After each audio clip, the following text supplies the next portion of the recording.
I think I might be a white girl from Seattle. I know, it's so surprising. But, you know, I recently came to this realization when I started to become addicted to Starbucks. Honestly, I don't know how I'm going to tell my parents.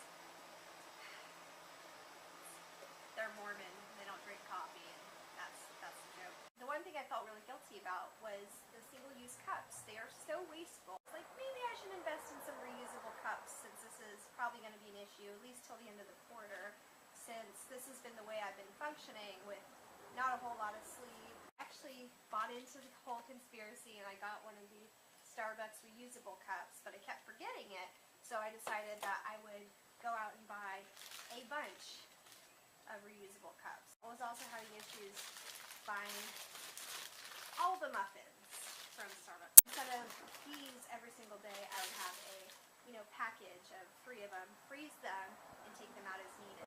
So before plastic became so cheap and widely available, a lot of other materials were being used that were much better for the environment. There was a lot more paper and glass and metal. Any opportunity that you can have to reduce the amount of plastic is pretty much a good option for the environment.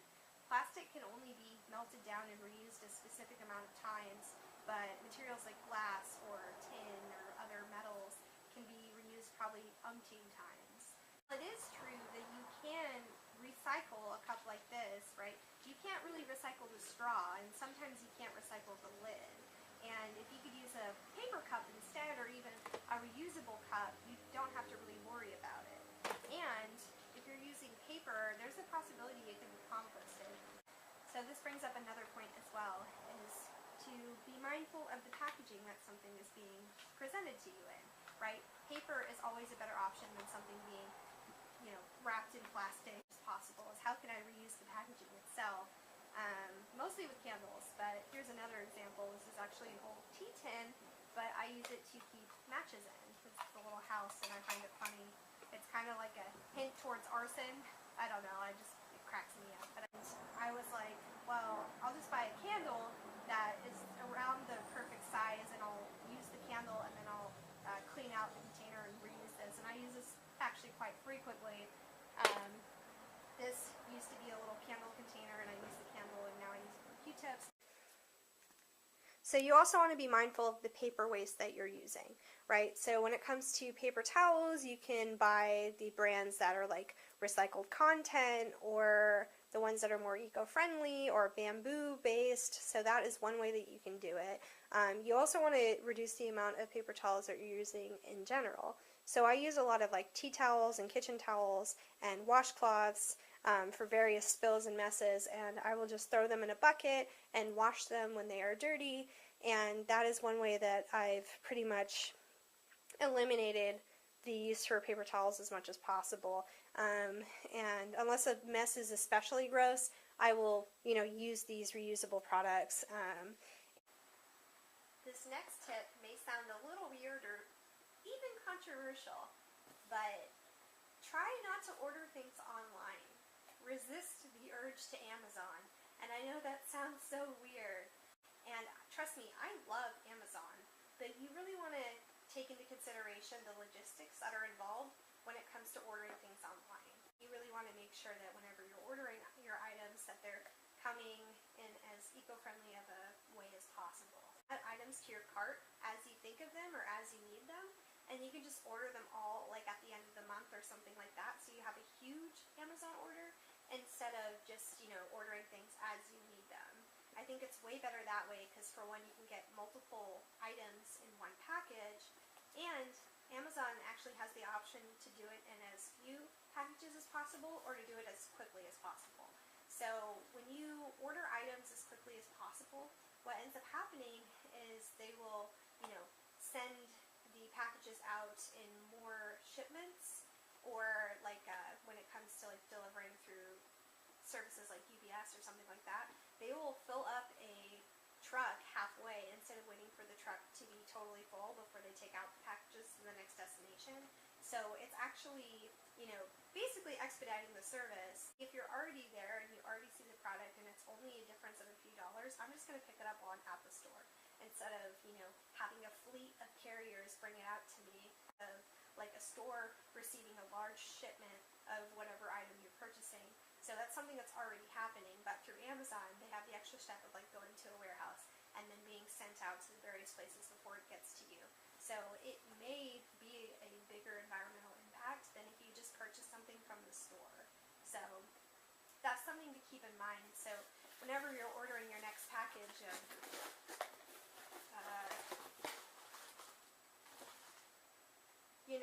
Glade plugins and sweeteners. Wait, this isn't my package. You guys didn't see anything, right? Another thing to consider is purchase more items used instead of new. So one thing that's really exciting about purchasing items used is you're giving it a new life and you're saving it from a landfill. I'm a huge fan of Goodwill and Savers/Value Village, but another really good place to find nice and unique secondhand clothing items is like ThredUp or Poshmark and eBay. Those are really good sites to look into. And you're getting them for a pretty good deal, and a lot of the times they're really well taken care of. The fashion industry is one of the largest contributors to waste in the world, and it's unfortunate because a lot of people are just trying to keep up with the latest trends. So especially fast fashion stores like H&M and Forever 21, they're super wasteful because the clothing that they're making is so cheap and often so cheaply made that they can just kind of go through all this and not really regard what they're putting into the waste issue. So that's something I really try to avoid at all costs, and with the exception of like underwear and socks and shoes, I really like to purchase clothing used as much as I can. Most of my wardrobe is used items, and I'll find a specific item that I like in a store, and I'll actually go and see if I can find it used first before I'll end up finding it new. Or I'll just wait until, it becomes a used item. So just because you see the latest trends doesn't mean that you can't find it used.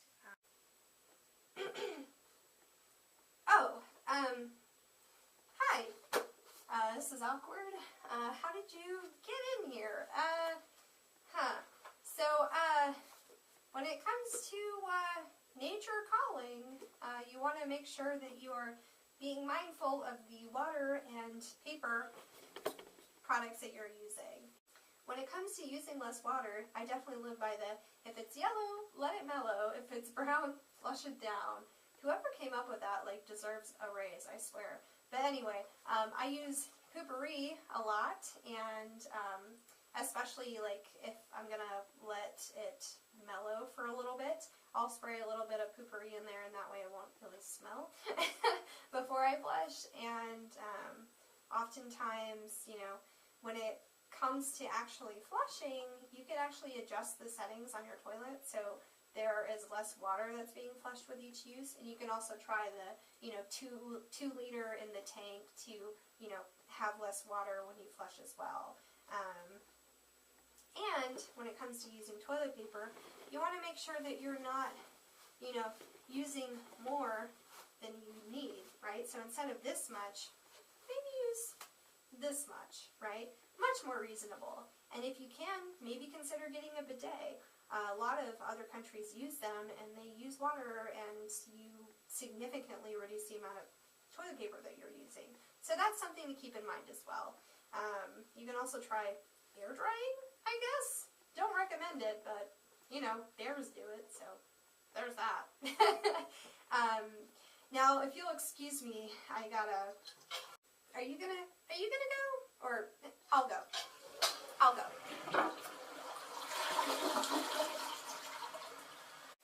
So my next tip is to take more showers instead of taking a bath. This is especially challenging for me because I have a beautiful jacuzzi tub, and it's really tempting to just, soak in it after a long day, but I realize how much energy and water would go into running this and the jets, so I just only use it on days where I really need to treat myself, and special occasions. Get your hair down, or out, I guess. Consider going all natural.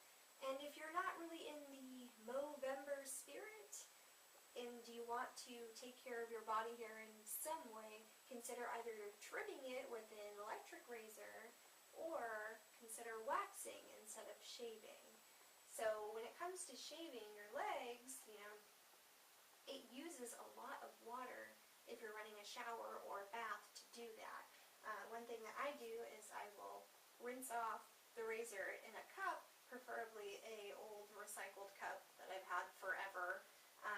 And for the actual razor itself, maybe don't use the single-use razors, or invest in one where you can just replace the top or the head part of the razor instead of, replacing this whole thing every single couple of weeks.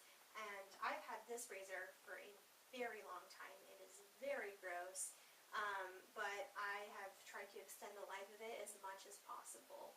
And when the day does come where I actually need to replace this, I will be replacing it with a safety razor, the metal ones where you just replace the blades of it. And a lot of stores are starting to sell those again, like Sally's has it, Target even has them.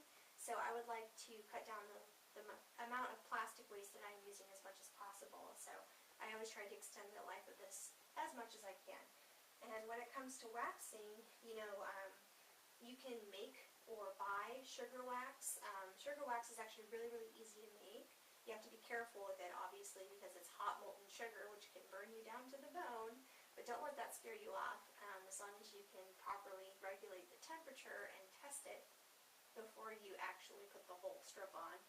But if you make or buy sugar wax, it is essentially sugar, water, and lemon juice, maybe honey, depending on the recipe that you're using. So it's pretty much, doesn't have any harmful chemicals in it, and you can either buy or make your own muslin strips. I actually get this by the yard at Joann's, and I just buy the, unbleached, undyed, natural muslin, cotton muslin, and I just cut it up into strips, and it's actually quite cheap to do it this way. And then making your own sugar wax is also super cheap, and, as long as you're doing that, it's a much better option because you're not using any water besides what you're putting in the wax, and it actually has a much smoother finish, and you can go longer between waxes. You don't need to be afraid of waxing. It doesn't hurt that much. Here, I'll show you guys.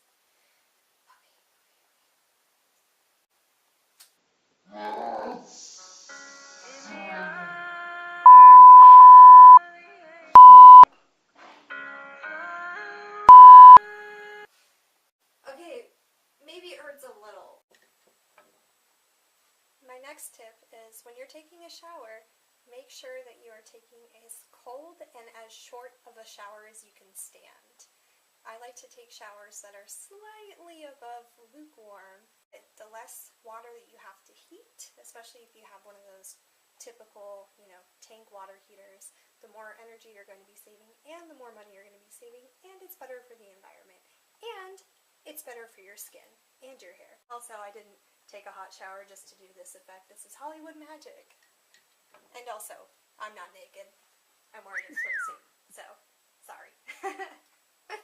Use products that are eco-friendly. So Ecos is actually a Washington-based company, and I buy a lot of their products because, for one, they work really well and they smell nice, but they're also like, if you can see there, they're not tested on animals, and they have really eco-friendly packaging.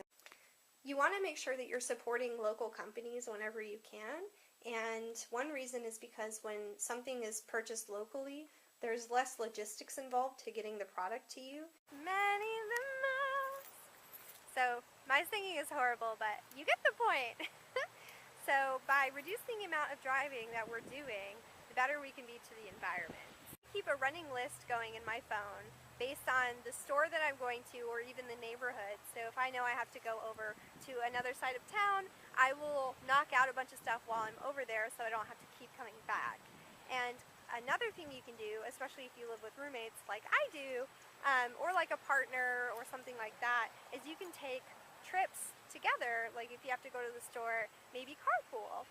And if you have to go grocery shopping, maybe reduce it to weekly or every other week, and then that way you can kind of plan out what you're going to be eating for the week, and you can shop accordingly so you don't have to keep going back and running out to the store every time you need something. And if you do run out of something, maybe try substituting it for another ingredient or omitting it. You also want to make sure that you're maintaining a consistent speed as you're driving and allowing enough room for the drivers in front of you, that you're not constantly having to speed up and slow down or potentially stop. It actually uses way more gas to do it that way. So if you're maintaining a consistent speed, you know, you're not going to be using as much gas, and that's a really good way to help the environment as well. Hi, puppy. What's up? Oh, she's saying hi, you guys. We're at a stoplight, don't worry. In addition to using alternate forms of transportation, like walking, biking, using public transportation, carpooling, alpacas, very large dogs fitted with saddles, horses, whatever floats your boat. One of the best ways you can be kind to the environment when you're driving around is when you're driving around on a sunny day, maybe don't use the AC right away. You know, you can always try rolling down your window. There are obviously going to be situations where you can't avoid using the AC, like say you want to have a conversation at a normal volume, or you have a stack of papers in the back seat which are full of government, you know, conspiracies or secrets that if they got out it would cause absolute panic. So when it comes to being more green, you can always keep these in mind: reduce, reuse, and recycle. And when it comes to recycling, if you're not recycling by now, why? Assuming that the area you live in allows for recycling and makes it easily accessible to you, I've met plenty of people who are just like convinced that recycling is just like a conspiracy, and like the waste management companies are just trying to get more money from people, and they just bring the recycling items to the dump. And I didn't realize that there actually is a little bit of truth in that. Before we get too carried away, let me explain. So when it comes to recycling items, when the recycling items get brought to the processing plant, they actually have to be clean and dry. And I don't think a lot of people realize that. You have to rinse out and potentially dry containers that are being processed, because if they are contaminated with like food items or something like that, that item needs to be thrown away. And all the surrounding items also need to be thrown away. So despite your best intentions, your recycling may never be recycled. So some jurisdictions will ask you to separate the specific types of plastic, and then paper and metal and glass. So you really want to make sure you're paying attention to what the jurisdiction you live in needs for items to be recycled, or it could just potentially be thrown away. So that is one thing to keep in mind.